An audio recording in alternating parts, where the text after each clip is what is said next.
démarré. Ouais, il a démarré. Wouhou. J'ai eu le problème de l'heure sur Windows, bien sûr. Et forcément, le logiciel a bugué 2 fois avant de démarrer. Du coup, bonjour à tous et à toutes, et en particulier aux gens qui rejoignent le replay, parce que à cette heure-ci, c'est plus le replay que les gens regardent que le direct. C'est le temps que la petite notification LinkedIn arrive dans les boîtes notifications de tout le monde sur Internet. Donc, du coup, je vais lancer le générique là tout de suite pour que vous ayez le temps de vous installer. Donc, préparez votre café, etc. Le générique, il dure 2 minutes. Alors, pour ceux qui sont en train de regarder le replay, vous pourrez avancer de 2 minutes. Aujourd'hui, on va parler de quoi? On va parler de MCP. Alors, est-ce que c'est un standard? Est-ce que c'est juste une grosse hype en ce moment? Est-ce que vous avez aucune idée de ce que c'est? Juste, il y a plein de gens qui en parlent autour de vous et vous dites, mais c'est quoi ce mot acronyme? Voilà. On a invité aujourd'hui 3 experts, dont une experte, bien sûr, pour répondre à ces questions-là. Moi, j'ai une opinion, mais voilà, effectivement, les experts me diront si j'ai raison ou tort. Si vous n'avez pas le temps de rester jusqu'à la fin du webinaire, posez quand même votre question. On prendra toutes les questions avant la fin du webinaire, de manière générale. On a prévu 10-15 minutes avant la fin. Et puis, c'est parti pour le générique. Et n'hésitez pas, du coup, à envoyer vos questions tout de suite, ou simplement à dire bonjour dans le chat. Je suis content de vous voir aussi. C'est parti.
Parti. Hop. Eh bien, merci à tous et à toutes. Alors, vous êtes vraiment déjà très, très, très nombreux et nombreuses dans le chat. Merci beaucoup d'être venus. Bon, j'ai décidé du coup d'activer les commentaires en direct en bas à droite. Hein. Dites-moi si le flux est assez intense. Je peux mettre plus grand aussi si vous voulez lire mieux. Voilà, je peux mettre plus grand comme ça. Hop là. Et j'ai déjà activé une question. Alors, bien sûr, on n'est pas déjà à la question 3. Est-ce que j'ai fait l'intro avec la question 3? Je ne l'avais pas remarqué. Hop là. Bienvenue à tous et à toutes pour ce webinaire. Alors, je reprends mon conducteur. On a affiché le chat. Hop, le live commence. Super, très bien. Posez vos questions. Alors, les questions, on les étoile de façon à ce qu'on les retrouve après, donc tout va bien. Les webinaires précédents, je pense qu'ils sont disponibles. Il y a quelqu'un qui a posé la question. Je pense qu'ils sont disponibles sur YouTube. Il y a une chaîne YouTube. Mais sinon, ils sont disponibles sur la chaîne LinkedIn de Freework. Hop, alors, avant de commencer, il y a la question de l'audience, la question pour l'audience. Est-ce que MCP, vous connaissez déjà ce que c'est? Vous avez déjà entendu le mot? C'est un peu vague, c'est un peu flou. Est-ce que vous avez déjà du MCP en production avec des partenaires externes qui l'utilisent, etc. Est-ce que c'est plutôt quelque chose qui est un outil au quotidien à l'intérieur de la boîte? Voilà, est-ce que c'est en test, en observation? Ou est-ce que voilà, vraiment, c'est la première fois que vous entendez le mot? Dites-moi tout dans le chat, on écoute ça. Pendant ce temps-là, je vous présente le plan du programme aujourd'hui. Le programme aujourd'hui, c'est 3 grandes questions auxquelles on va répondre. Est-ce que MCP, c'est vraiment un standard? C'est un sujet à part entière. Haute et API Keys, question de sécurité. Je la cache, hop, je la mets. On y répondra tout à l'heure après David avec les invités. Donc la première question, est-ce que MCP c'est vraiment un standard ou pas? Parce que c'est quand même vraiment Anthropic qui le pousse. Est-ce qu'il est adopté par les autres ou pas? On nous dit vague ici. Browser MCP, Figma MCP en prod. Hop. La deuxième question, est-ce que ça crée de la valeur? Comment on l'utilise effectivement, etc. Et la troisième question, qu'est-ce qu'il faut regarder avant de l'adopter? C'est parti. Un Docker sur Hostinger pour ça. Ouais. Moi, j'ai un Hetzner parce qu'il n'y avait plus de stock chez OVH. Hop, je vais faire monter les invités, mais juste avant la promo rapidement. Alors, si c'est la première fois que vous venez sur un webinaire de Freework, aujourd'hui, c'est le plus grand site d'emploi tech en France, avec plus de 320 000 utilisateurs actifs. C'est un des seuls qui rassemble autant de freelance que de CDI, parce qu'on est libre de passer d'un statut à l'autre dans sa carrière IT. Et surtout, derrière l'émission, il y a une communauté, il y a un forum historique. On a pu discuter déjà du sujet avant, et les gens étaient très sceptiques. Il y en a quand même beaucoup qui m'ont dit « Oh Damien, t'es déjà dans le passé, MCP, on n'utilise plus ça, on utilise des skills. Maintenant, une CLI, ça suffit. » Et c'est une base de connaissances très solide sur tout plein de sujets utile au quotidien. Et après le webinaire, vous pouvez continuer la conversation sur le site. Est-ce que c'est cool? Je regarde un petit peu les questions et je vais faire monter les invités. Les invités, hop, vous allez monter dans une seconde. Pouce en l'air. Très bien. Hop. Bonjour Lamia, bonjour Marco, bonjour Julien. Salut Damien. Bon, le chat est déjà déchaîné, on a déjà fait 100 commentaires au moins.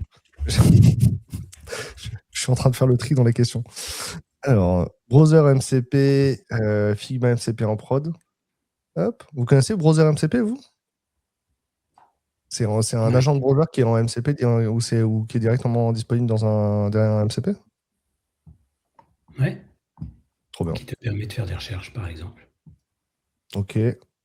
Connu mais pas encore utilisé. MCP Kezako, vague. En Docker sur Hostinger, on l'a lu. Connu en observation, pas encore utilisé. Très vague, connu. Sujet intéressant, l'événement commence bientôt. On est dessus là, Jean-Paul, on est dessus. Peut-on utiliser le MCP avec des petits modèles open source? Ça, c'est une bonne question qu'on va prendre après. Uniquement avec du Cloud Code, pas forcément question, pas assez sécure. La question de la sécurité, on l'a déjà eu 2 fois, je vais la taguer. Hop, plusieurs MCP de mis en place. C'est moi qui ai un stream avec un bon retard de plus de 10 secondes ou c'est tout le monde? Alors Jérémy, en fait, en vrai, vous allez avoir tous entre 30 secondes et 1 minute 30 de retard. C'est pour ça que les interactions, je les fais un peu en décalé par rapport à vous. Mais donc, vous inquiétez pas, tout va bien et on a l'habitude de notre côté. Oracle MCP Server. Et j'ai déjà essayé de faire des projets sample avec Python. Je l'ai utilisé. Certains MCP, par exemple, celui d'Angular et de Figma sur mon curseur. C'est vrai que quand je mets le chat en direct, vous pouvez voir exactement le temps de latence, le temps pour que votre question elle apparaisse dessus. Alors, aujourd'hui, pour les invités, Julien, du coup, aujourd'hui, tu es un peu notre dev, qui est le dev de service qui va nous parler de son usage au quotidien. Toi, tu as été CTO avant, et aujourd'hui, tu es plutôt le développeur hyper augmenté à l'IA. Est-ce que je t'ai bien décrit? Ouais, c'est un peu ça. Je fais du dev depuis 20 ans. J'ai fait 10 ans, j'ai accompagné une start-up dans l'alimentaire. Et depuis, j'ai embrassé l'IA, comme tout développeur. Et voilà, je suis un dev augmenté. Ça me permet de gagner un temps énorme et de me recentrer sur le vrai métier de développeur. Et du coup, Lamia, toi, tu es plutôt data analyst et tu es intervenante au wagon.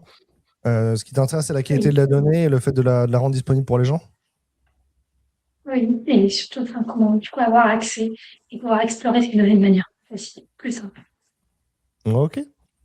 Et Marco, donc toi, tu es un scientifique à la base, tu as travaillé dans les domaines scientifiques. Aujourd'hui, toi, tu es plutôt notre builder. C'est toi qui construis des systèmes d'intelligence artificielle ou plus ou moins. C'est ça. À quel moment on dit que c'est de l'IA, Marco, aujourd'hui? Mais à quel moment j'ai pensé à l'IA? C'était, bof, avant aujourd'hui. C'était 2019 déjà. Je savais que la vague il arrivait. Ouais. Toujours dans mon entourage, j'ai eu de bonnes infos. Et aujourd'hui, on est au beau milieu de la vague. Donc maintenant, c'est presque plus la science. Imaginez, moi j'étais au labo à faire de la chimie, chose très pratique. Aujourd'hui, je suis à l'ordi et je code. Donc LLM, MCP, et voilà. Ok. Alors, on va avancer sur la première grande question. Et effectivement, j'avais la question 3 au début. C'est pas très très grave. Hop, la première question. Est-ce que c'est un standard ou une hype? La question, c'est vraiment, est-ce qu'il y a un standard ou est-ce qu'on va utiliser d'autres choses? Déjà, Julien, ça peut être quoi aujourd'hui, toi, tes cas concrets et les cas concrets où tu utilises du MCP et où est-ce que c'est vraiment devenu un standard pour toi, quoi? Le MCP, c'est ce qui a rendu les agents, en fait, non pas plus intelligents, mais ce qui leur permet d'accéder à des données. Donc, c'est un usage quotidien, ça peut être de la documentation, ça peut être de l'accès à des données qui proviennent d'autres outils. Donc, en fait, avant, au début de l'IA générative, tu faisais de la génération de texte, de la génération d'images. Et puis, quand on a eu des modèles plus intelligents, on a eu envie de leur donner accès à de la donnée, à de la data, voire même à des actions. Donc clairement, aujourd'hui, c'est un super assistant qui va se brancher sur les données que tu veux bien lui donner et qui va les intégrer dans sa réflexion, voire dans sa génération. Donc pour moi, c'est clairement en train de s'imposer comme un standard. Ok. Alors, du coup, comme c'est un standard anthropique, toi, tu arrives à l'utiliser quand même avec des LLM qui ne sont pas édités ou des outils qui ne sont pas édités par Anthropic? Ah oui, complètement.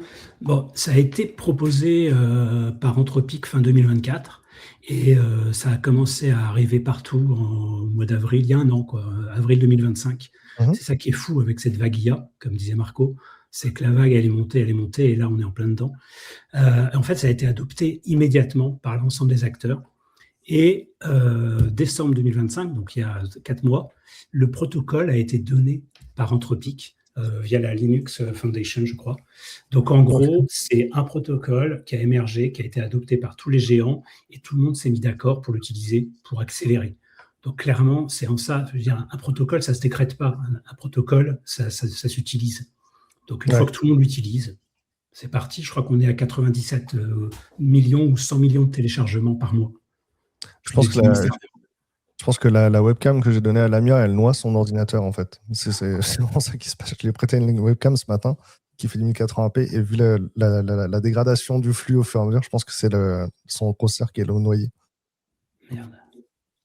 C'est possible. N'hésite pas, hein, Lamia, à baisser la résolution s'il recrache encore. Ok. Marco, c'était quoi ton point, toi, sur le sujet? Moi, j'avais raté que ça c'était passé Linux Foundation. T'avais suivi ça, toi, Marco? Alors, Linux Foundation, oui, moi je suis aussi dans l'open source. C'était même avant Coder. Qui était à Bruxelles au FOSDEM, si quelqu'un connaît un peu Bruxelles. À l'époque, déjà, j'étais bénévole pour ça. Et donc, voilà, l'MCP, c'était vraiment arrivé comme vague, même dans ce domaine-là. Hein. Et pour répondre à une petite question que j'ai vue avant, bien sûr, on peut bien l'utiliser avec des précautions et avec on dirait des petites astuces, même avec des petits modèles open source, c'est clair. Alors, je vais revenir en détail sur la question là. Toi, Lamia, c'est quoi ton usage sur le MCP? Tu as pu faire quoi avec ça?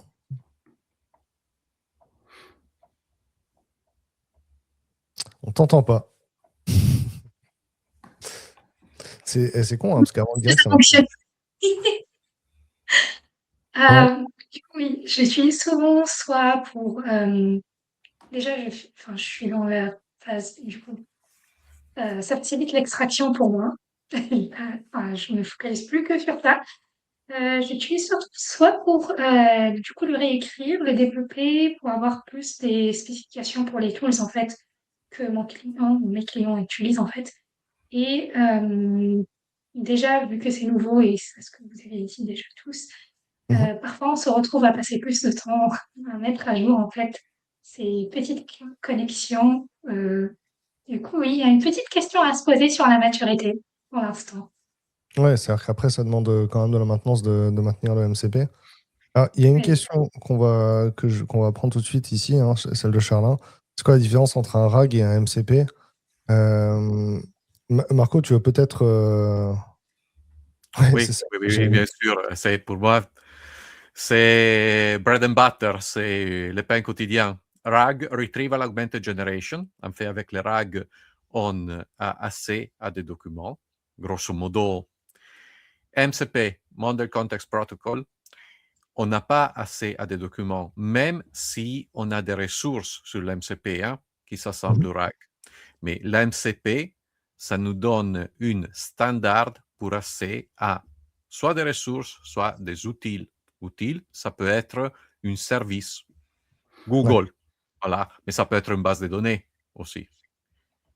Au lieu Alors, de du coup, créer une API pour chacun, ouais, on a le standard MCP. RAG, non. RAG, c'est moi, je donne une bibliothèque et je vais choisir la bonne info pour mon ouais. LLM. Voilà la différence. Alors, du coup, tu vois, tu donnes une partie de la question d'après. Donc là, il y a par exemple Benoît qui dit que tout le monde n'est pas fan de MCP comme Perplexity. Donc l'alternative à MCP ou à RAG encore, c'est de laisser son agent se promener sur une API ou sur une CLI. Toi, Julien, tu as pu expérimenter ça avec des skills, notamment sur Claude? Oui, bien sûr. En fait, le skill, ce qu'il pourrait éventuellement faire, c'est dire comment utiliser une API, comment utiliser un service, comment utiliser même un MCP ou des MCP. Ouais. Je crois qu'il faut vraiment, comme l'a dit Marco, faut se dire que le MCP, c'est un protocole. Donc, on définit à quoi l'IA va pouvoir accéder, quelles sont les ressources. Un très bon exemple, je pense, qui permet de faire la différence, c'est que quand on utilise une IA en mode web, tu vas faire un chat GPT ou un Claude, tu vas lui poser des questions, il va te générer du texte. C'est tout. Tu peux lui donner accès à un MCP, qu'on utilise certainement tous ici, pour avoir accès à ton système de fichiers. Bon, bah, dès lors que tu as ce MCP, il va pouvoir lire les fichiers de ton ordinateur. Lire, ça va. Il va Ouais. pouvoir écrire dedans si tu lui donnes les accès. Il va pouvoir faire des opérations. Donc, tu imagines le shift fondamental entre juste générer de la data en fonction de l'entraînement d'un modèle et lui donner accès à des contenus, à des documents, à des outils sur ta machine ou via les services que tu utilises au quotidien. Ouais. Parce qu'en fait, un skill, c'est quand même juste un README pour les LLM, quoi. Tu vois, vraiment, le skills.md qu'on lit, parce qu'il y a toute une commande, tu peux l'installer avec NPM, etc. Mais en fait, j'ai l'impression qu'à la fin, le skill, c'est juste un README pour les LLM, quoi. Donc derrière, que ce soit un CLI, un MCP ou une API, j'ai envie de dire, j'ai l'impression que vraiment, c'est un peu simpliste de penser que les skills remplacent les MCP, tu vois. Oui, non, ça n'a pas du tout le... T'as pas du Vas-y, tout le même Marco. sujet. Non, je disais c'est complémentaire, mais vas-y, Julien. Non, ça n'a rien à voir. Enfin, un skill, imagine, un skill va te permettre de mettre une instruction, de donner une compétence, c'est ça que ça veut dire, à ton IA. Donc, tu vas lui dire, par exemple, que quand on t'interroge sur des problématiques, alors, je ne sais pas qu'est-ce qui pourrait parler à l'audience, mais une Ouais. problématique de clientèle, hop, le skill va s'activer pour pouvoir faire appel à des outils et donc, par exemple, utiliser un MCP qui va permettre d'interroger ton fichier client. Voilà, tout Ouais. simplement. Et ensuite, il va, par exemple, spécifier un format de retour attendu. Tu veux du CSV pour pouvoir l'exploiter par ailleurs. Ouais. Lamia, toi qui es DA, est-ce que tu as pu travailler sur des RAG et sur la taille des vecteurs, du coup?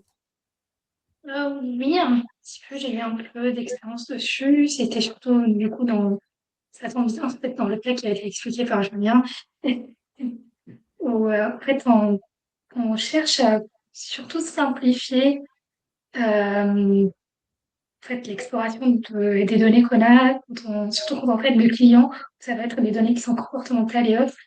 Mais toujours, faut garder la main dessus, faut savoir l'interpréter avant de la donner aux deux méthodes, en fait, en soi. Ouais. Et il faut comprendre, en fait, comment ça traite ces données-là et si c'est vraiment logique. Ça veut dire que quand tu conçois quand tu travailles la donnée, tu penses au fait qu'elle va être consommée par un LLM ou un agent avant d'être consommée par un humain, c'est ça? Oui, Ok. faut la modeler pour qu'elle soit bien consommée, pas, du coup, on tombe pas dans un scénario garbage in, garbage out. Ok. Super clair. On est déjà un peu en train de dériver sur la question 2 finalement, à dire est-ce que les CLI ou est-ce que les agents ça fonctionne, mais si le chat veut aller dans le sens là, on va y aller nous aussi. Hop. Tac. Bah, question 2 du coup. Alors, est-ce que c'est overkill ou pas? On mentionnait les skills qui peuvent fonctionner sur d'autres moments ou sur d'autres sujets. On expliquait que c'était assez complémentaire. Alors, par exemple, Joyce nous dit, je pense qu'avoir un skill, est-ce qu'on peut voir un skill comme un livre technique dans une bibliothèque? Les skills disponibles forment leur bibliothèque et permettent d'automatiser des actions à réaliser, comme créer un document à partir des informations collectées pour la réalisation d'une tâche. Qu'est-ce que vous en pensez de votre côté? Qui veut réagir en premier là-dessus? Marco, Oui, alors, un exemple parfois que je donne quand j'ai ici c'est clairement une audience assez technique, mais pour dédramatiser, on dirait, comme on dit en italien, c'est imagine le skill, c'est comme un mode d'emploi. Si toi, tu es un mécanicien vélo, alors moi, je te donne le mode d'emploi pour changer les pneus. OK? L'MCP, c'est simplement une standard pour faire voir tous les outils. C'est comme l'atelier vélo quand je mets tout ça dans une façon ordonnée. Voilà. ouais, c'est ça, le skill, c'est vraiment la fiche technique sur une page qui est collée dans l'atelier vélo. Mais bon, derrière, il y a peut-être toute la bibliothèque et tous les outils. Ça. Ça peut être du RAG, du MCP ou du CLI ou des API, quoi. Exactement. Ouais. Exactement comme dans l'atelier vélo. Exemple dans l'atelier vélo, c'est nickel. Julien, du coup, j'en avais prévu quoi, que tu réagisses sur les docs toujours à jour. Toi, c'est Context 7, le MCP que tu utilises, c'est ça? Ça, c'est un de ceux que j'utilise pas mal, ouais. Bah, quand tu fais, dans mon métier, tu fais du développement, on utilise des librairies, enfin des logiciels qui vont changer de version tous les 3 mois, 6 mois, 1 an, ça dépend. Et l'exemple que je donne, c'est qu'avant, on était tous à faire des recherches Google pour savoir comment utiliser tel outil dans sa version 2.1. Et puis, bah, tu avais des mélanges de version 2, version 3, version 4. C'était un temps perdu de fou. Et aujourd'hui, avec, par exemple, ce MCP qui s'appelle Contact 7, tu as accès, c'est un index, en fait, de milliers de documentations en ligne. Et donc, quand tu le branches, tu dis, voilà, j'utilise tel outil en version 2. Pour reprendre un peu l'exemple de Marco du vélo, j'aime bien les analogies aussi. Tu sais que tu es en train de réparer un VTT de telle marque et tel modèle. Il va te dire que les rustines qu'il faut aller chercher, c'est ça directement, que la taille des jantes, c'est ça, et tu ne vas pas perdre un temps fou à aller chercher 15 000 modèles différents qui ne sont pas du tout relevants avec le vélo que tu veux réparer. Donc ouais, c'est un exemple parmi d'autres, mais c'est des gains quotidiens de minute par minute qui font des heures ou des demi-journées à la fin de la semaine. Alors, il y a un commentaire dans le chat, il y a Alexandre qui nous explique un peu une différence de charge aussi. Alors, je ne sais pas pourquoi on ne vous voit plus du tout. Peut-être que c'est comme ça. Non, je ne sais pas. Je vais essayer de vous faire réapparaître quand même à un certain moment. Je ne sais pas. Hop. Non, bah écoutez, vous serez caché derrière le commentaire. Donc, on va lire le commentaire rapidement. Et puis, je l'enlèverai pour qu'on revoie Lamia et Marco. Avec une API classique, si le serveur évolue, le code client doit être mis à jour manuellement. C'est du couplage fort. Avec MCP, l'IA découvre dynamiquement les outils disponibles à la connexion. Tu ajoutes une capacité côté serveur, l'agent l'utilise immédiatement sans toucher au client. Et la différence, c'est que l'IA qui orchestre elle-même, c'est l'IA qui orchestre elle-même ses appels. Tu lui donnes un objectif, elle choisit les bons outils, les enchaîne, etc. Hop. Alors, c'est Context 7, Eva. C'est contexte, le sujet.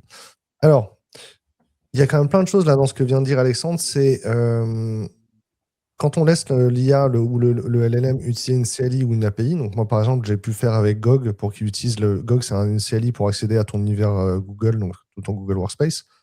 Ça veut dire que le LLM, il doit lui-même penser il a trouvé l'email, maintenant il doit aller chercher la pièce jointe, etc. Donc, il doit enchaîner des trucs. Donc là, le skill l'aide à se débrouiller.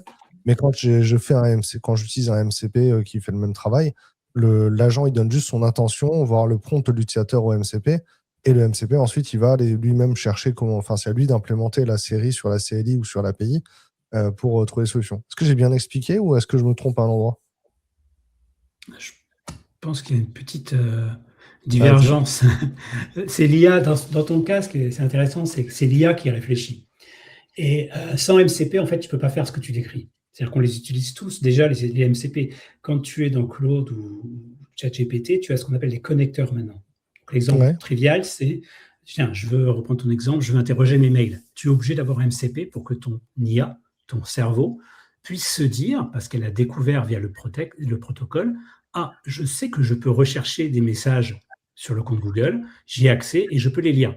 Donc, elle comprend ton intention de rechercher des messages, elle va lancer. Par exemple, donne-moi les derniers échanges avec Damien pour préparer ce webinaire. Damien, elle va rechercher les messages, elle va les sortir. Et ensuite, c'est l'IA qui reprend la donnée et qui va faire un résumé, par exemple, ou te ressortir les 3 points à traiter avant ton webinaire. C'est ça le rôle du MCP, c'est de donner cette série d'outils, d'augmenter les capacités d'une IA.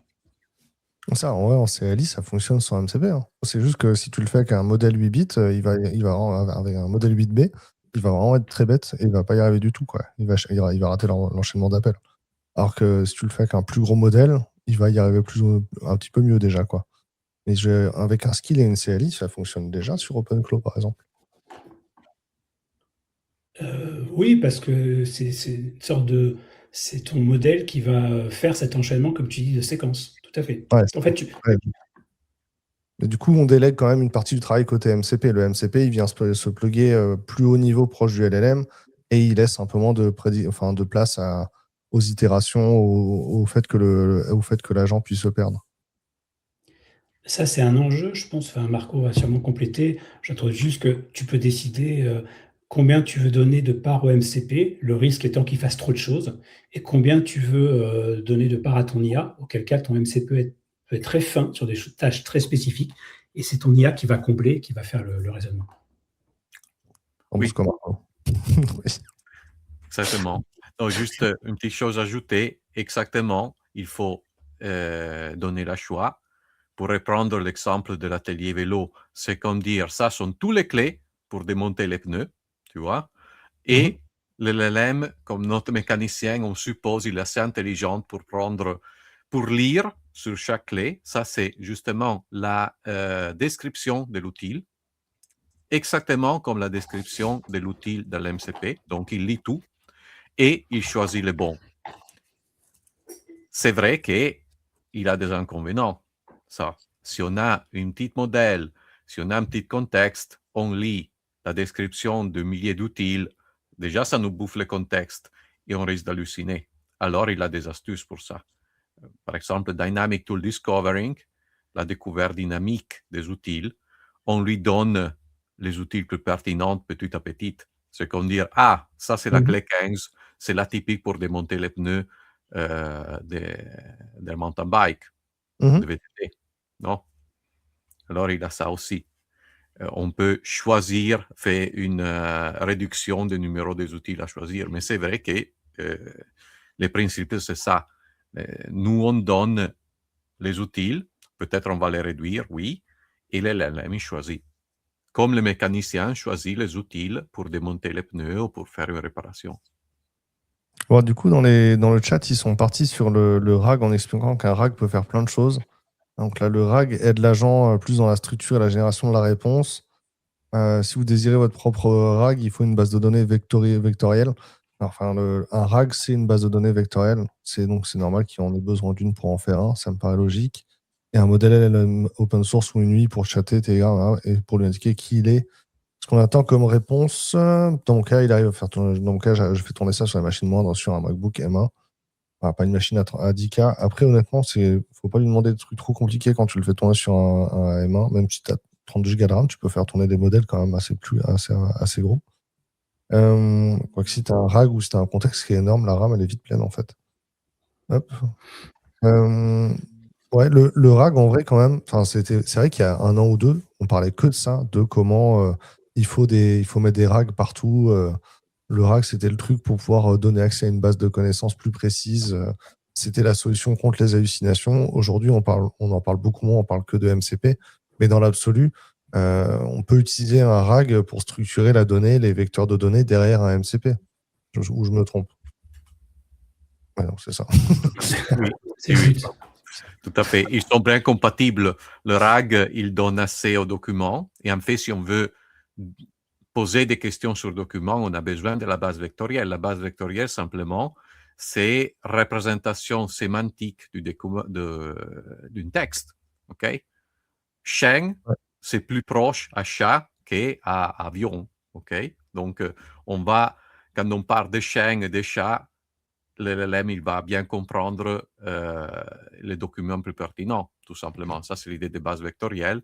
MCP, c'est dire, OK, cherche-moi, par exemple, les publications de la revue des vétérinaires. Non? Alors, il va chercher d'autres choses. Voilà. Ouais. C'est pas qu'une, l'une est complémentaire à l'autre dans ce cas-là aussi. La question, c'est est-ce que MCP, c'est overkill? Il y a ici Rabi qui nous demande est-ce que le fine-tuning, ça peut être efficace? Car si on utilise un petit modèle, il va affiner tout le temps. Ça, c'est un sujet. Il y a quand même un an, tout le monde disait que le fine-tuning, c'était quand même très onéreux, ça prenait du temps, etc. Aujourd'hui, on voit quand même que sur des modèles à 8 milliards de paramètres ou à 10, en fait, on arrive à faire du fine-tuning quand même sur du 5 ou 10 milliards de paramètres. Et c'est un petit peu plus simple. Enfin, le modèle peut apprendre des relations qu'on n'a pas modélisées nous-mêmes dans le RAG par ailleurs, tu vois, ou dans le MCP. Donc, je sais pas, c'est quoi votre intuition sur le sujet-là? Vous avez essayé de faire du fine-tuning déjà? Ou de la distillation? Non. Non. Mon avis pour mes clients, en tout cas, non, mais clairement, peut-être que dans quelques temps, ça le sera, mais c'est qu'aujourd'hui, c'est bien trop coûteux et bien trop lent. Ça crée une inertie trop forte. Donc, la plupart du temps, mettre en place un RAG, c'est ce qui permet d'alimenter un modèle qui est déjà souvent suffisamment intelligent, avec des données pertinentes des clients. Ouais. Le jour où tu auras besoin d'un modèle hyper spécialisé sur de l'entraînement, je pense à un cas là, j'ai récemment, voilà, il y a un client qui aurait besoin d'identifier la maladie du bois dans de la construction, tu vois. Bon, Ouais. est-ce qu'on pourrait chercher un modèle entraîné là-dessus? Et si ça n'existait pas et que c'était critique, en faire entraîner un spécifiquement, mais c'est un coût qui est encore élevé. Du coup, sur un VLM, c'est-à-dire il va analyser des photos de bois? Oui, j'imagine qu'il faut reproduire ce que c'est que l'entraînement, quoi. C'est montrer Ouais. plein de photos pour lui dire, bah, ça, c'est telle maladie, tel champignon, et avec des cas à la marge. Enfin, ça, je pense que Marco sera plus calé que moi pour répondre à cette question-là. Ok, alors, on découpe. Fine-tuning, c'est vrai, ça coûte très cher encore. Donc, si vraiment on n'a pas besoin de ça, moi, je ne le ferai pas, franchement. Ouais. Ça coûte beaucoup. Ok, si c'est vraiment les cas spécifiques, oui, mais c'est très rare, franchement. Moi, de tous mes clients, je n'ai pas encore entendu une qui m'a demandé on fait du fine-tuning? Non. Donc, si on veut faire un modèle justement pour quelque chose de visuel, moi j'avais fait à l'époque, déjà 2020, une appli pour les races de chiens. J'ai une petite app que vous pouvez mettre sur Android, vous prenez la photo du chien de votre voisin, je ne sais pas, il vous dit les sangs plus probables. Non? Alors ça c'est fait. Mais ça, ce n'est pas des élèves, ça ce sont des réseaux de neurones, quelque chose de machine learning classique. OK? Donc, moi, je ne dirais pas d'utiliser des grands modèles pour faire une chose comme ça, un simple réseau de neurones. Je l'avais entraîné avec, à l'époque, hein, et on parle il a 6 Back in ans, the day. avec Collabs. Donc, pas du fine-tuning, pas des choses compliquées. Non. Attends, il y a quand même pas mal de questions. Il y a des questions aujourd'hui. Là, il y a deux questions qui parlent de N8N. Donc là, il y a par exemple celle-ci. Renforcer l'IA, plus Z8N et MCP supporter un écosystème full en entreprise. Il y en avait une autre avant ici. Alors, quel avantage d'avoir un MCP sur des projets où on peut faire avec N8N? C'est uniquement une question de sizing de projet. Mais là, pour la plupart des besoins, N8N suffisent. Est-ce que Lamia, tu veux répondre à cette question?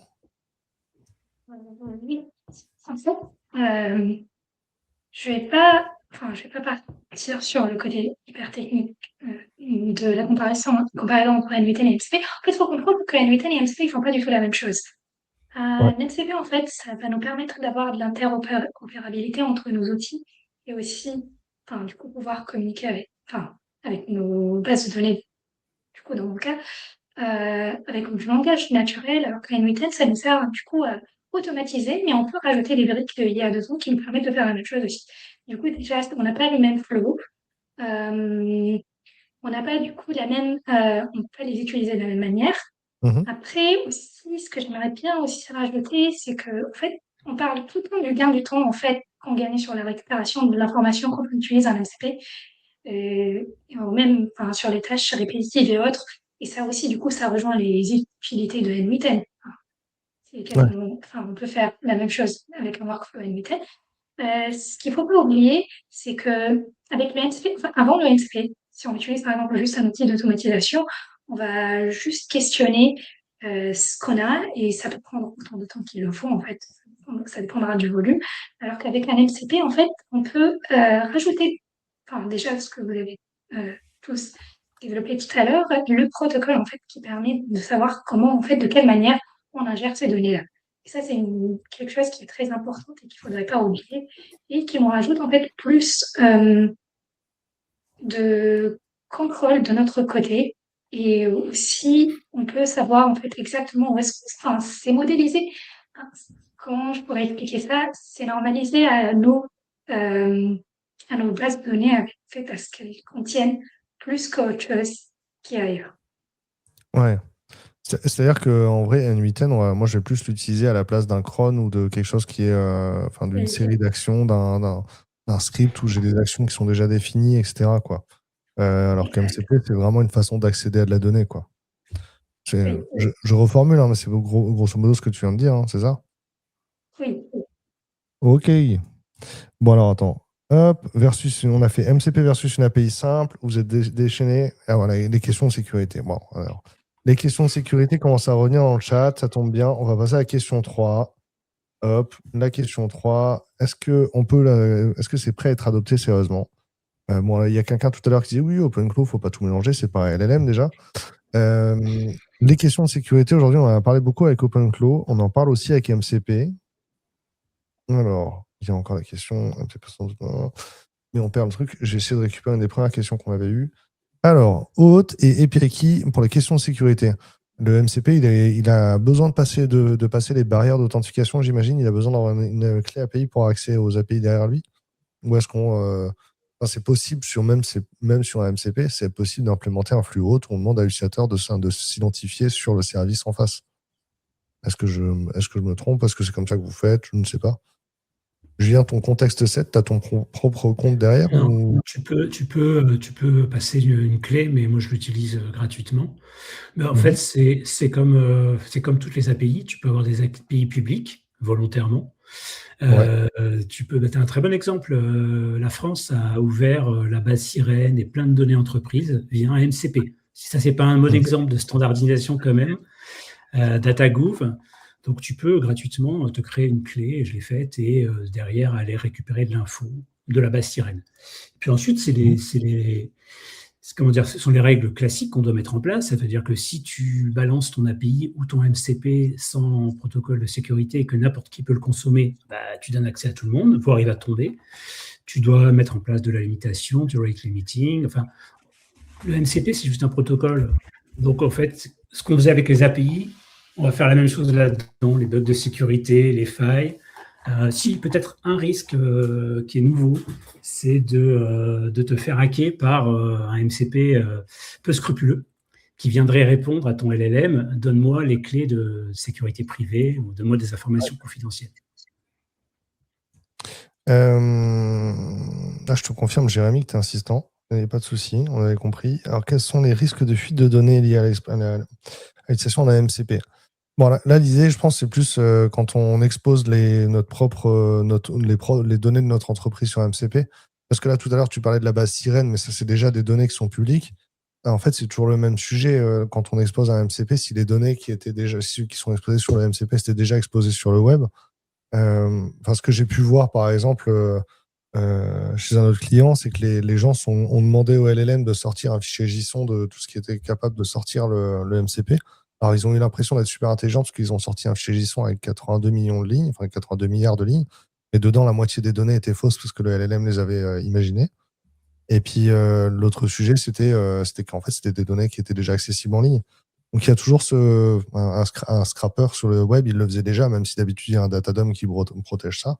Et là encore, je ne suis pas sûr que le Datadom le bloque pas non plus. Parce qu'il bloque sur l'ensemble de l'API. Donc, même le MCP doit pouvoir montrer patte blanche au Datadom. Mais de manière générale, il n'y a pas forcément... on a un peu l'impression qu'on donne... que le MCP, il sait sauter des barrières de sécurité, mais c'est plus nous qui donnons les clés de notre espace Google, d'un jeu de données à un autre, à un serveur MCP. C'est jamais le MCP en soi qui porte la faille de sécurité. Est-ce que je me trompe ou est-ce que j'ai pas bien compris le sujet? Ça dépend du serveur. Ça dépend du serveur? Dis-moi tout, Marco.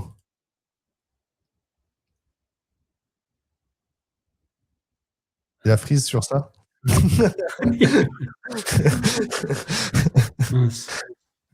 Allez, C'est problème de très, ça connexion, relance. Moi, je suis comme quelqu'un qui veut faire des blagues. Je peux faire une utile ou un serveur MCP avec des fausses utiles, descriptions qui sont trompeuses et faire des prompt injection. Il a Ouais. toujours des façons de rentrer avec des failles de sécurité. C'est pour ça que si moi je mets en prod une pipeline avec des MCP server, il faut bien être attentif à tout ça. Hein.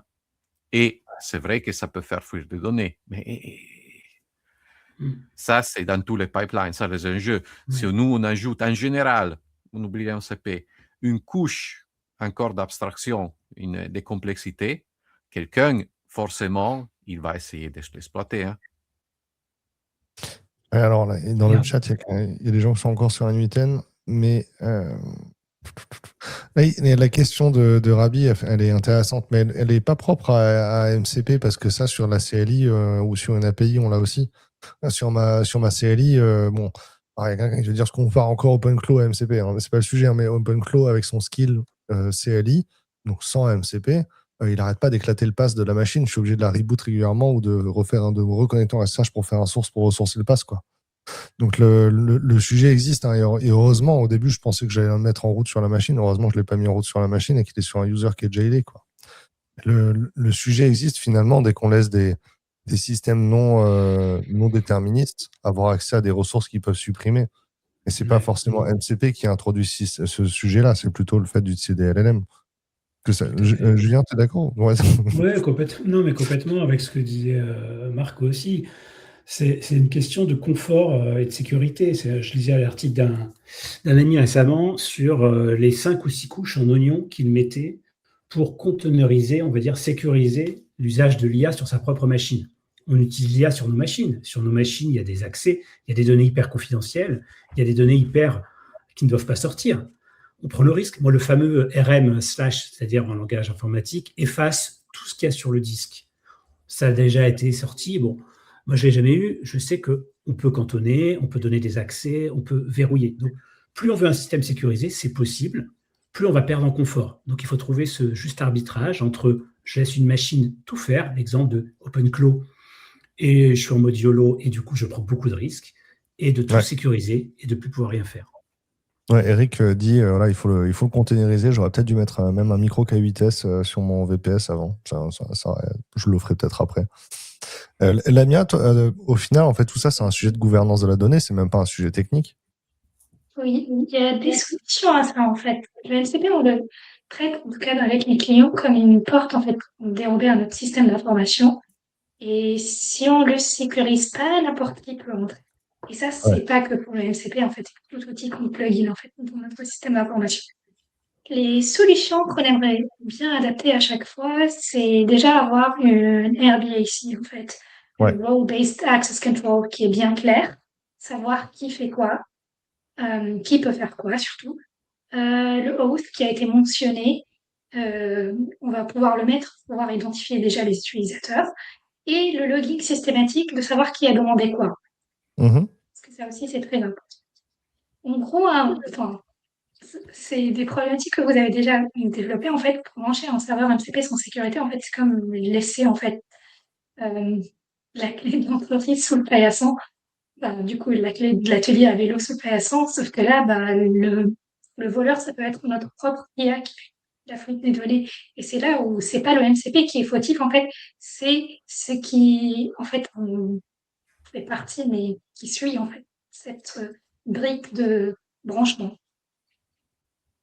Après, il y a aussi d'autres choses auxquelles on réfléchit pas souvent. C'est pas vraiment lié à la sécurité, mais c'est surtout à la gouvernance aussi. C'est la qualité des données. Si on veut des résultats pertinents, un MCP, il va pas faire d'INRAC. Il va amplifier en fait ce qu'on lui donne. Et si on a des données qui sont mal structurées, l'IA va inventer des réponses avec une confiance qui est trompeuse.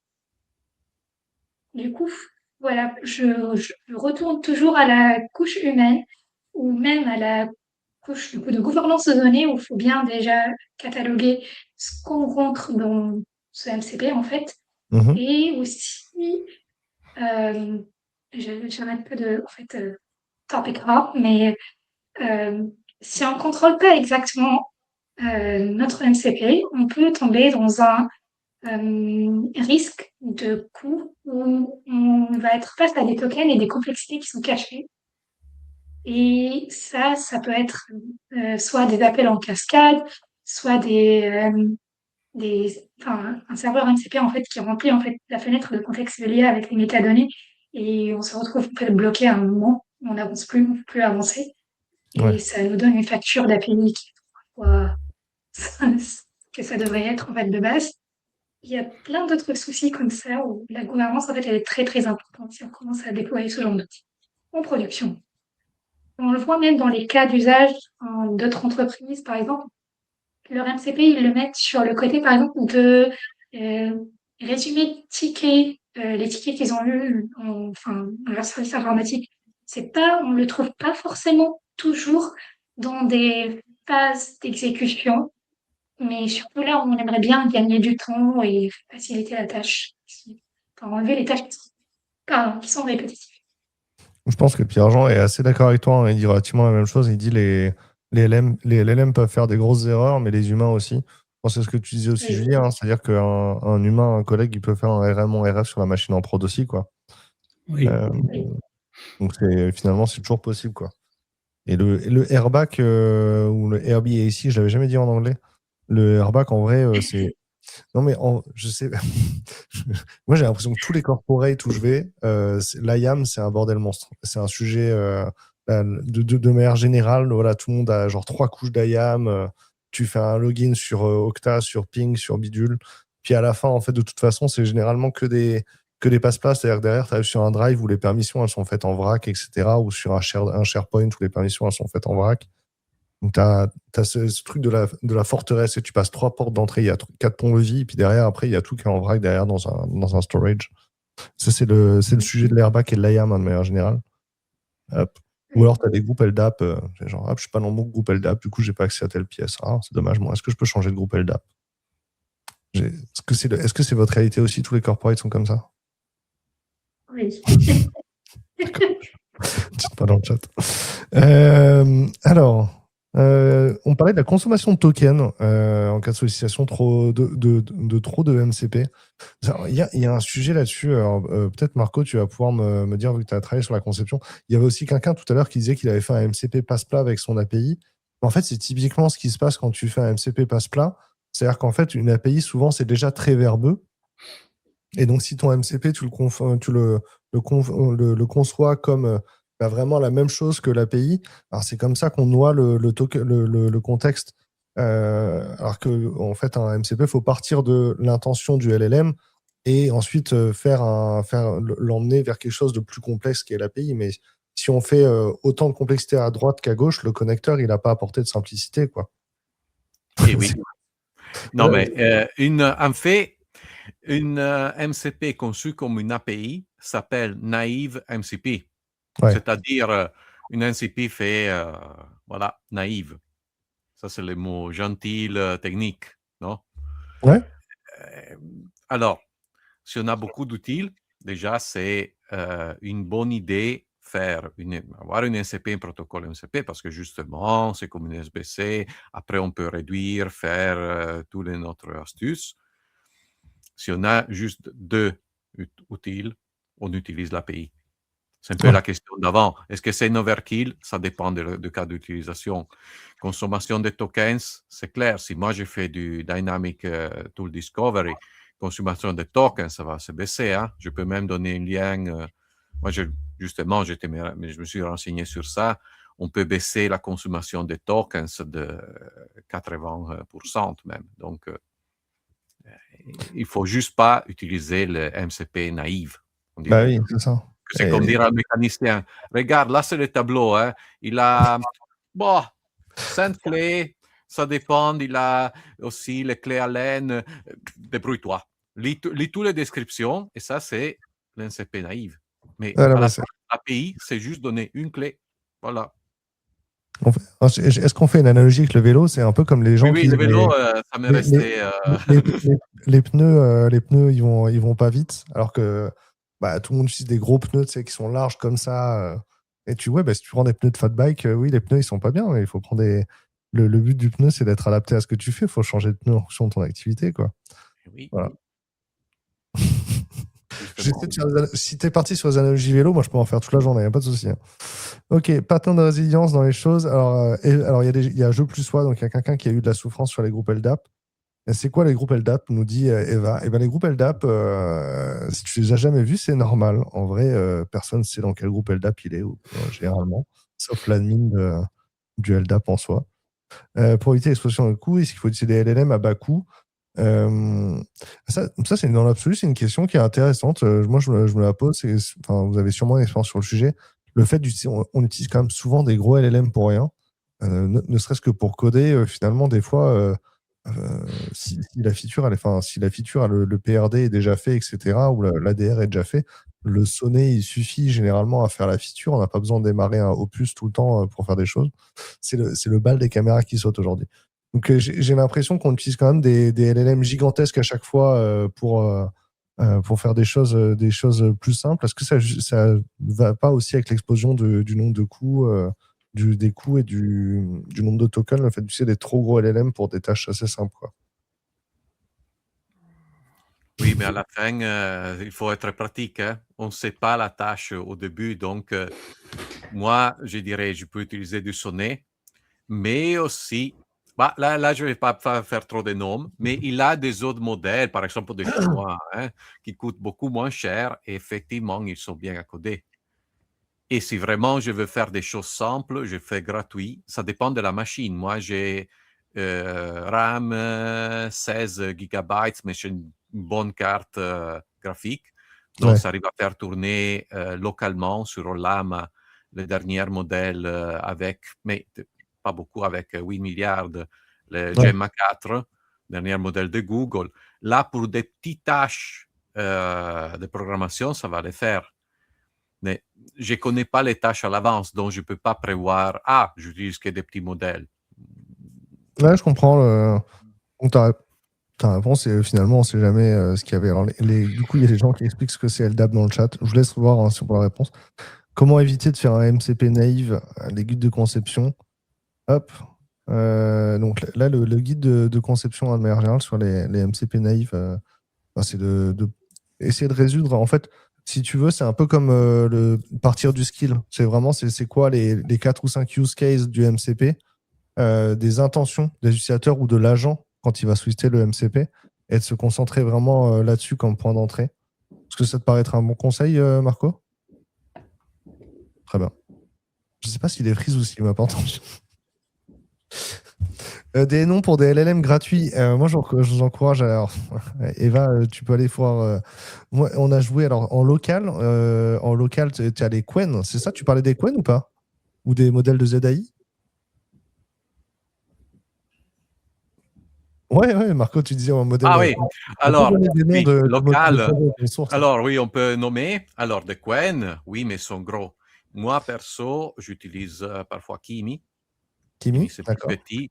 Et oui, c'est plus petit et c'est pas cher. Hein. Parfois, c'est même mieux que Qwen. Maintenant, le 3.7, c'est forte, mais voilà, c'est un peu grande. Et je ne l'utiliserai pas, sur ma machine, hein, parce que moi, quand même, j'ai une machine qui c'est forte, mais pas trop.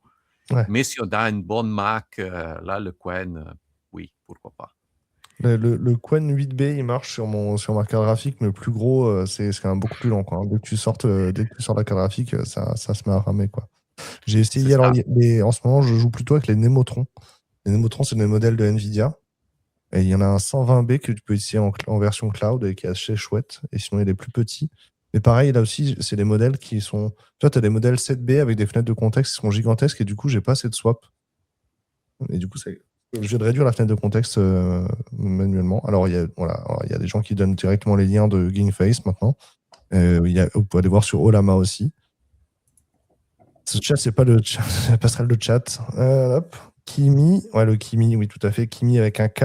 Ollama Cloud, chaque mois, il y a des API gratuites, tout à fait. Open Router, vous pouvez utiliser aussi. On a parlé du Gemma aussi, ouais, tout à fait. Dans le chat, ils sont déchaînés. Ils partagent oui, tout ça, c'est ça. Ils partagent leur modèle préféré. Est-ce que tu as un modèle préféré aussi, Julien? Bah là, je vais pas être très original, mais moi, je fais principalement du développement. Moi, je suis sur Opus de Claude depuis pas mal de temps. Voilà. J'ai fait un test hier, tu vois. Je trouve que ça s'est dégradé ces derniers temps, mais j'ai fait un test hier que j'ai vu passer et j'ai été bluffé. Sonnet 4.6 qui était vanté comme super modèle, le plus efficace, moins cher. La fameuse question d'aller faire laver sa voiture dans une station qui est à 50 mètres de chez soi. Tu la connais? Tu lui demandes si tu devrais y aller à pied ou en voiture, il te dit bah à pied. C'est que 50 mètres, ça te fera du bien de marcher. Et ben voilà, même un Sonnet 4.6 te répond ça. Donc, je suis désolé, mais pour des étapes de réflexion importantes, et même en structurant hyper bien ces développements avec des fichiers de spec, des très très aboutis, je reste aujourd'hui sur des gros modèles. Voilà. Après, oui, jouer sur des tâches hyper spécifiques avec des modèles gratuits locaux, ça fonctionne. C'est à toi d'éclater ta tâche en sous-tâches atomiques simples. Et là, un petit modèle pour faire du résumé ou quoi va très bien fonctionner.